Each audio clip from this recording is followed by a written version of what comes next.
So if you sell anything, whether you're a marketer, you're a salesperson, you run an info business, you're an e-com store, or you're raising capital for your fund and you have to sell the idea of your investment vehicle to investors, and you don't understand this concept of identity, you are missing out on a ton of money, because this is a principle that not only applies to the front end of your business in terms of acquiring customers, closing customers, but also on the back end of your business when it comes to bringing in new talent to the organization, when it comes to building culture inside of your organization, and really creating an environment that people want to be a part of and want to work in for years to come, right? One of the number one things that we say inside of our own business is we are here to build you a role that you want to be a part of for 10, 20, 30, 40, 50 years, your entire life. I'd much rather have somebody work with me for 100 years than swap them out every year. And a lot of this all comes back to this concept of identity. Now, why is identity so important? Before I get into what identity is, why is identity so important? Identity does one thing. It allows us to predict behavior. I want you to think about this, anybody you know. What religion do they believe? Christian? Are they Jewish? Do they have a family, hot wife, kids? Do they care about money? Do they run a business? Do they like to go out drinking, beer? Are they a surfer? Are they a snowboarder? Supposed to be a snowboard. What do they do? What do they identify with? Do they like having a lot of friends? Do they like being alone? What kind of music do they like to listen to? The more that I know about an individual's identity, what their religion is, what their family situation is, do they care about money? What music do they like?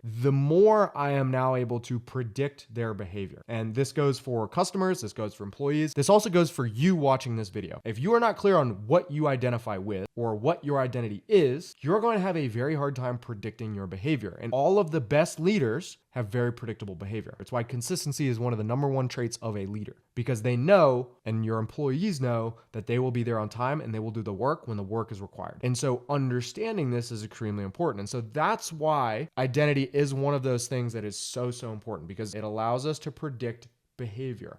Once we can predict behavior, we can help somebody come to a decision or guide them in a path that allows them to achieve the most out of life. Now that we understand why identity is important, we need to know what identity actually is. I can say identity is religion, I can say it's family, I can say it's money, I can say it's music, I can say it's hobbies, I can say it's whatever. But if I don't truly know what identity is at its core, well, then I'm going to struggle. And this definition isn't perfect, but it's something that has served me very well. All identity is who you are. These are your character traits. These are your habits. These are your relationships, your hobbies, profession. All your identity is who are you? Who is the person watching this video? Who are your customers? Who are your employees? What traits do they have? What habits do they have? What are their relationships like? What relationships do they want to be a part of? What do they enjoy? What are their hobbies? What do they do as a profession? All your identity is what makes up who you are. Now, the key here is just because you want to be something does not mean that is who you are. This goes for your customers, this goes for your clients, etc. Who you want to be isn't your identity, it's your aspiration. And these two are very different. All identity is who you are now, today. That doesn't necessarily mean you have to like who you are either. Someone's identity is where they currently exist today. Now,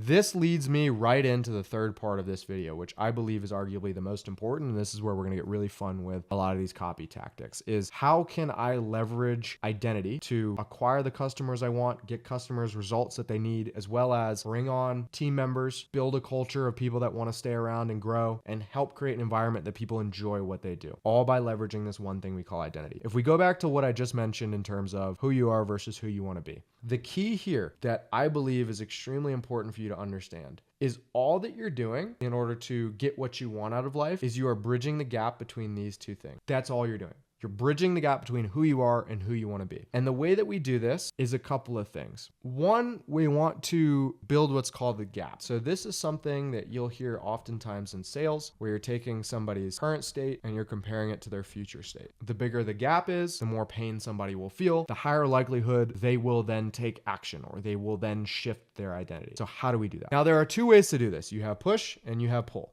And both of these are ways to change your identity, change your customer's identity, change your employee's identity. And I want you to think about this similar to a magnet.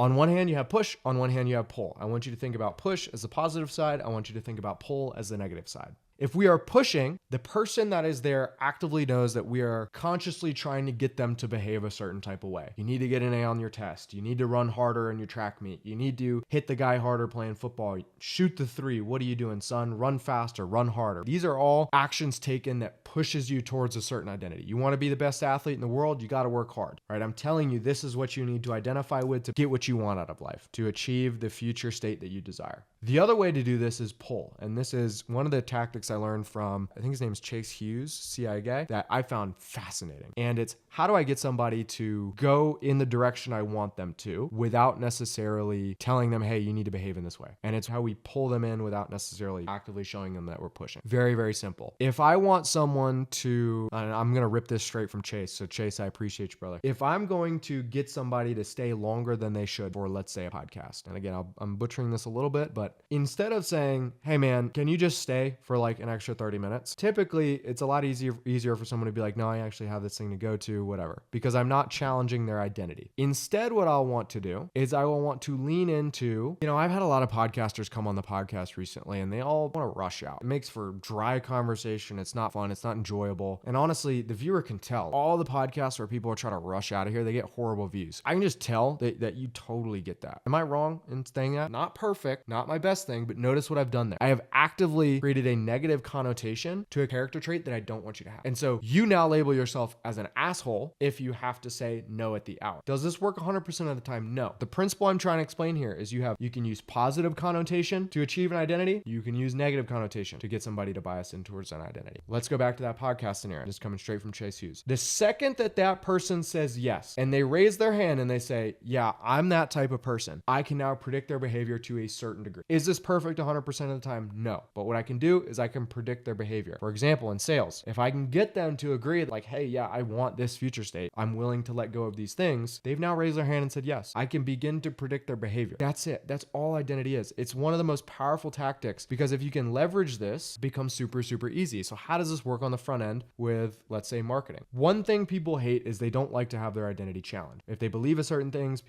oftentimes people do not like to lose necessarily. So you don't have to tell them they lose. That's why when you say you're wrong for thinking this, typically someone's guard goes up and they won't be as, quote, compliant or whatever word you want to use. Instead, justify their current set of beliefs. So if I'm writing an ad and let's say it's about fat loss, I may open the ad up and say something like, if you've put on 15 pounds in the last 3 months and you know that it's your job's fault, you're working too much, it's too damn hard, you're absolutely right in believing so. Once I've said that, I have justified the fact that they believe that they are gaining weight because of their job, because they don't have the time. Whether that's true or not, I don't care. Because as soon as I say, you're right in thinking that, everything after the fact makes sense. Because I have just validated their existing identity. Once I have validated their existing identity, it gives me the opportunity to then change it, right? And I can now change their existing identity. It's very, very straightforward. And that's a pro tip that you can use inside of your marketing. If you want to learn some of the other ways that we use this in our ads, and funnels and copy and back-end selling system, shout out Jeremy Haynes. There's going to be a link below. You can book a call to speak with a member of our team, whether it's about our consulting side of things, where we just help you in terms of scripting ads, building funnels, scaling offers, or done for you, whether you're selling information product, you sell education, or you're raising capital for your fund. We can help you and just walk you through some of how we leverage identity in this process. For example, with funds, if you're raising capital for a fund, you want to lean into the accredited investor's identity. So lean into the fact that, hey, you have $1 million that you're able to invest, have $1 million net worth. You've done something right. You know that this, boom, I've just validated that individual's a smart individual. They're like, yeah, I know I am. What you got for me? Versus like challenging their identity and calling them an idiot. Doesn't make sense. You'll see this in a ton of ads where it's like, you're probably doing this, that, and the other wrong, and that's why you can't do this. It's like, you got guys like me where they're like, fuck you. Pardon my French, but fuck you. You don't know shit. Whereas if I come in and I'm like, look, you're a smart guy. You just haven't been given the right path. You already know how to do this. I don't have to tell you. I just validated your identity as like, yeah, I've made $1 million net worth. I identify as a sophisticated individual, a sophisticated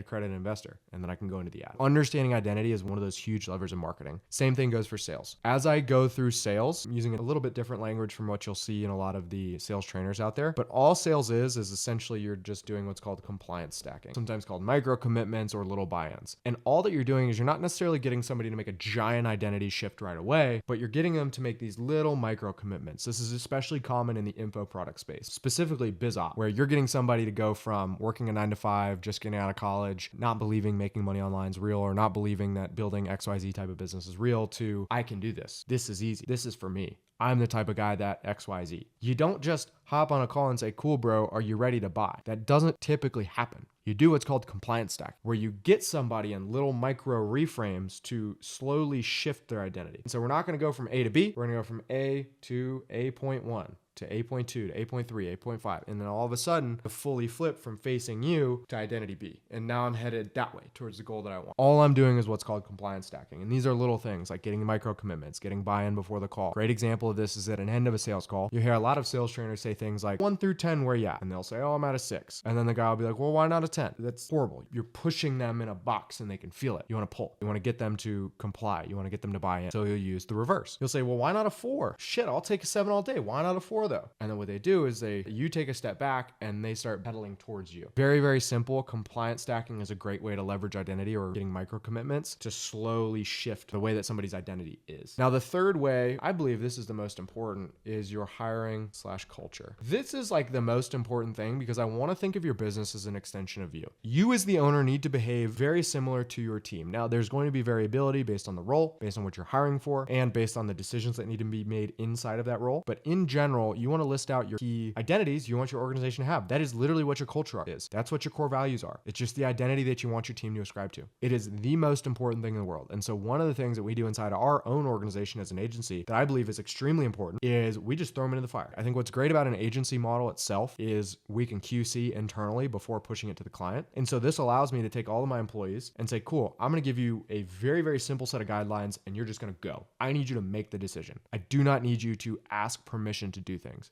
It's going to slow down the organization. It creates an environment where you're nervous to make a mistake, and nobody likes that. Nobody likes taking tests in school, so why the hell do you want life to be a test now? Doesn't make any sense. And so what you're doing, or what I'm essentially doing inside of our own organization, I'm biasing towards action, or I'm giving them an identity that I want them to behave in. Also allowing for a culture of growth and improvement, right? Because I want them to identify as somebody that likes their job, that likes what they do. And if they do not like what they do, then they will not identify with my business. They will not want my business to be a part of their identity. They will not be excited to show up to work every day. That is a recipe for disaster. I know a lot of you watching this video have probably worked some shitty job in high school or some shitty job in college or some shitty job fresh out of college. You're like, I hate my manager. This sucks. This is awful. And you don't want to identify with that business. You don't even want to be a part of it. Is that good? No. So you want to leverage identity inside of your business. It allows you to filter on the hiring end. Just pretend that's a hiring funnel. And allows you to create a culture that you want to have. It is a massive, massive lever. And if you don't understand how to use this, and there's a link below, you can book a call to speak to myself or a member of my team about how to instill the right identity inside of your organization. I think one of the big things, lastly, I'll touch on for the identity inside of your business is your sales team. We talked about identity in the actual sales process, but identity on the team side is extremely important. Because if your salespeople are lazy, they don't want to do outbound, they just want inbound calls that they feel like they can close like that. They want everybody to watch all the videos. The second ad performance dips, all of a sudden the ads are horrible and nobody closes. All that is an identity problem. Your closers are not identifying with the type of closer that would make money from those deals, that would close those hard deals. They're identifying with the person that wants to make money online and work barely any hours. Understanding identity and culture and identity in the hiring process is bar none the most important thing in the world. I do not care how skilled you are. I'm going to look for your identity. If you identify and I notice your identity is being a piece of shit, you will not work inside of the organization. I don't care if you're the best person in the world. I could care less. Hopefully in this video, what we've done is we've broken down the importance of identity, what identity is, why identity is important, and how you can leverage it inside of your business. Now, if you want more content on identity, I can do a full video on how to leverage it in your copy, how to leverage it in your sales process, how to leverage it inside of your organization. But if there's one thing I encourage you to start studying and looking into, it's what identity is. Identity helps you predict behavior. All you're looking for is what's called the gap, and you create the gap by both pushing and pulling positively or negatively. And then from there, again, you can use this inside of your marketing, inside of your sales processes, and inside of your hiring and your culture. So guys, I hope this was helpful. Let me know what you think in the comments below. If you like more content or want more content like this, go ahead and subscribe to the channel, hit that like button, and I will see you in the next one.